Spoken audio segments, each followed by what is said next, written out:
the psyche-physical organization has no effect on the intuitive essence of thinking. At first sight, this statement appears to contradict obvious fact. Blue sky, okay. Go shopping, coffee, shop open, okay. Distance to shop, walk to shop, time needed, acceptable. Physical effort, good. Obstacles, encounters, men, seduction, pleasure, danger, feel like walking, pleasure, car drive, full tank, drive, pleasure, quick trip, good. Obstacles, not good. Parking, problem, car, problem, decision, walk. For ordinary experience, human thinking always takes place connected with and by means of the psyche-physical organization.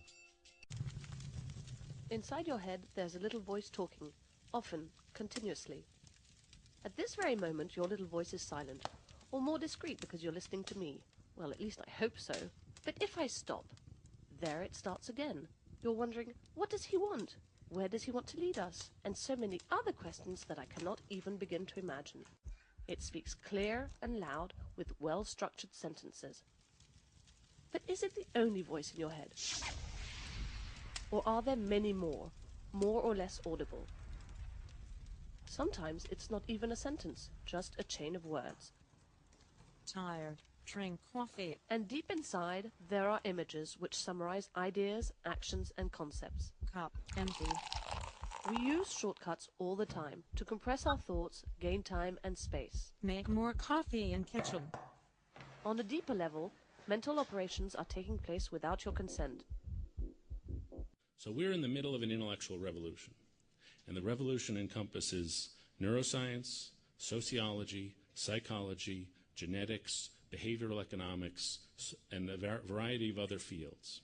And what all these different fields are doing is they're shining flashlights into the box that we call non-cognitive skills, into the box of the mind, which is, we can't count by IQ scores, but which are all tremendously important to success. And when they shine into this box, they've learned certain things about what really shapes the way people think. One of the things they've learned is that much of the action that takes place in the human mind, most of the action, happens below the level of awareness. Timothy Wilson, a guy at the University of Virginia, points out there are 12 million, the mind is capable of absorbing 12 million pieces of information per minute. It is able to consciously think about 40 of those. So all the rest is entering the mind, being processed, but not consciously aware.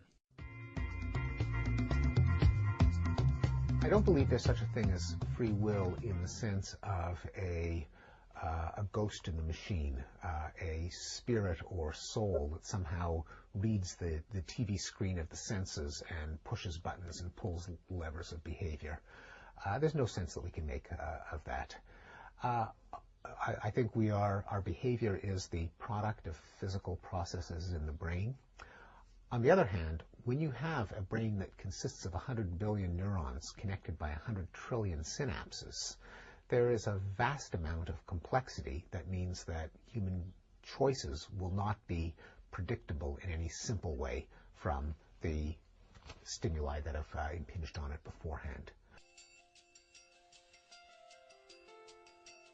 Observation of thinking shows that the psyche-physical organization contributes nothing to the intuitive nature of thinking. This organization withdraws whenever the activity of pure conceptual thinking, reason, appears.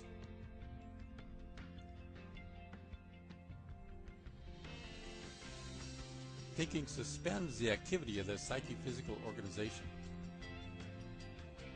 It yields ground. And on the ground now freed, the conceptual intuition appears.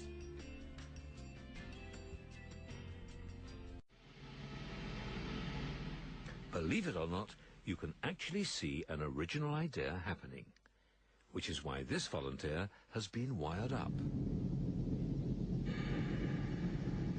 Scientists now think they've identified the signal of an original thought from all the other brain activity that's going on at the same time.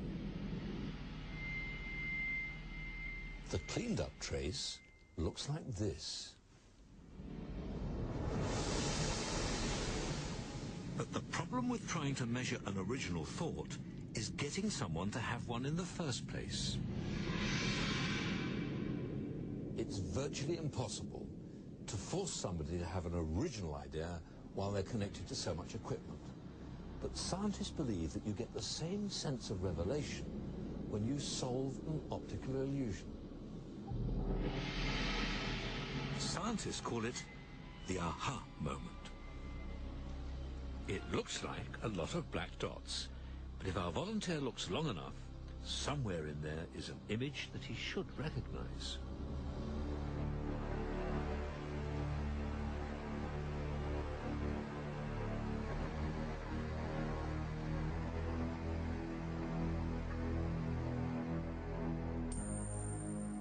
He's got it. There's a Dalmatian sitting in there, and it's camouflaged amongst the dots. That little high-peaked wave, lasting just 1/5 of a second, is an intense burst of electrical activity, the unique signal of an original thought. Free will can be recognized by anyone able to observe the twofold task of intuitive thinking. First, it represses the activity of the human organization. Secondly, it steps into its place. Only someone not able to make this observation of the twofold nature of free will would believe that all willing is unfree. Thinking is reflected in the bodily organization. Once this is recognized, the reflection will no longer be mistaken for the thinking itself. If we walk over soft ground, our feet leave footprints in the soil. No one will say that the forces of the ground have produced these imprints from below. Similarly, we will attribute no part of the intuitive nature of thinking to the traces found in the bodily organization. The traces in the bodily organization arise because thinking prepares its appearance through the body.